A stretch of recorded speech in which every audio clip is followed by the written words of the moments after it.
Hi, I'm Matt the Comic Guy, and today welcome back to episode 5 of things that people didn't know about Five Nights at Freddy's. To start with this episode, we're covering Sis Location, and the next day we're covering Pizzeria Similar and the Frog Guy video. So, as for this game, Sis Location actually has no proof it takes place after FNAF 1. We start right at the back. And second, we know that the Sis Location minigame should only take place before the FNAF 4 bite happens.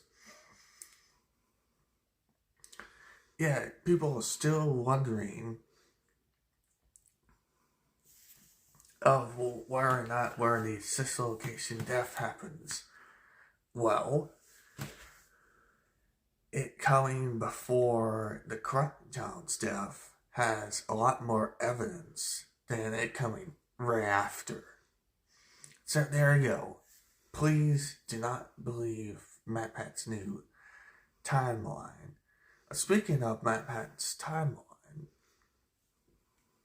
Sis Location does not prove that Ennard is made out of remnants. It does not prove that. It's just prove that he's an amalgamation of Funtime animatronics and that he is the fifth main animatronic in the debut game, similar to how Michael faced against Golden Freddy. Well, yeah, right? One thing to make clear, Sis Location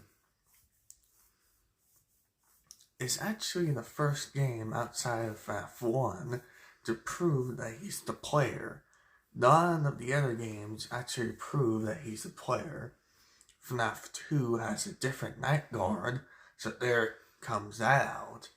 FNAF 3 is questionable and does not confirm what happens, and FNAF 4 literally says in the character encyclopedia that the Crying Child is the player of the entire game, including the main game sections and the gameplay elements after it, proving that they haven't played enough of the FNAF games to actually know that Scott Cawthon does not always have confirmed answers in his games. Also, one last thing people didn't notice is that Funtime is that we have no confirmed answers of whether or not the wife of William Afton, of what actually happened to William Afton's wife. We have no idea what happened to her. It's never explained, but one thing people don't know is that it's actually been shown what actually happened. See, William Afton shown in the Mortal and Restless, William Afton and his wife had an argument of whether or not Michael is his son. But this vampire character that's wearing clearly purple, named Vlad, constantly saying, "The baby isn't mine." Yeah, sounds very familiar. These two being a husband and a wife, and one of them wearing purple, just like William, confirms that this actually has confirmed answer of what happened to the wife. It gets us clues that she didn't, knew what. I'm not gonna say the actual thing. But this confirms that she was still alive when they were still arguing about Michael. So there you go. William Afton's wife it's confirmed to more or less to still be alive. It's just that they're not arguing which son is Michael Afton.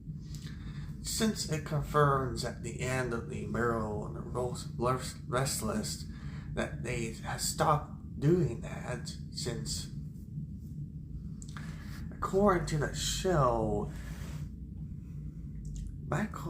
William had the wife wasn't even mad that she had the toy, had the ring in a random kids meal. No, I don't know how that works, but there you go. Proof that the wife is still alive somewhere, and not whatever that fierce guy had said. Does not prove that she is gone, completely gone. It proves that she is alive somewhere. And also, I'm not gonna get to the point how he has a same color car as what he looks like in the mini games. And finally, the story, the custom night cutscene actually does prove that Michael Afton is not the player in all the entire main series up to the Pizzeria Simulator before the serial releases.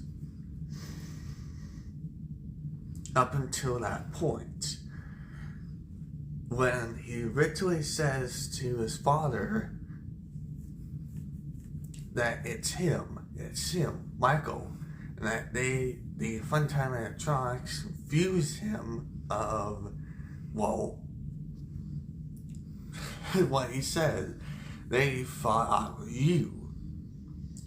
And he said that he completed it and that he found his sister and put her back together, just like he asked him to. And now he's gonna come find him. See, it doesn't mention how he had nightmares about the animatronics. No, not like that. It doesn't say he was victim to a place that someone named Jeremy. No, nothing like that. It doesn't say confirming he's a player of FNAF 2 or 4. As remember, the FNAF 2 player and the FNAF 4 players are different. Well, the ones that happened during main nights. So remember, the FNAF 2 player that you originally play as, unfortunately, is no longer there once you play as Fritz Smith, who is fired for the same reasons as Mike Smith in FNAF 1. Oh yeah, Mike Smith in FNAF 1 was fired for tampering animatronics and odor.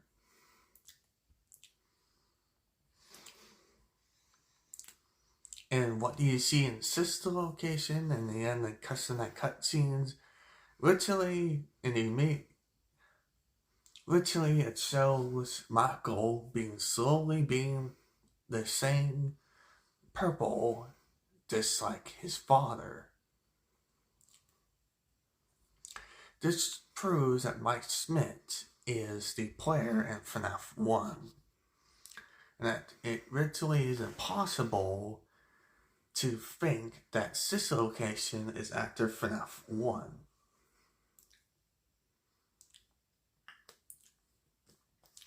So there you go. That's things that people did not know about in Sister Location. And also, this is strange, but this is where we started to get the spin-off in between the main series. I know it sounds crazy, but yeah. this is where we get confusing stuff. And this is where in FNAF's but after this game, this is where we get the theories.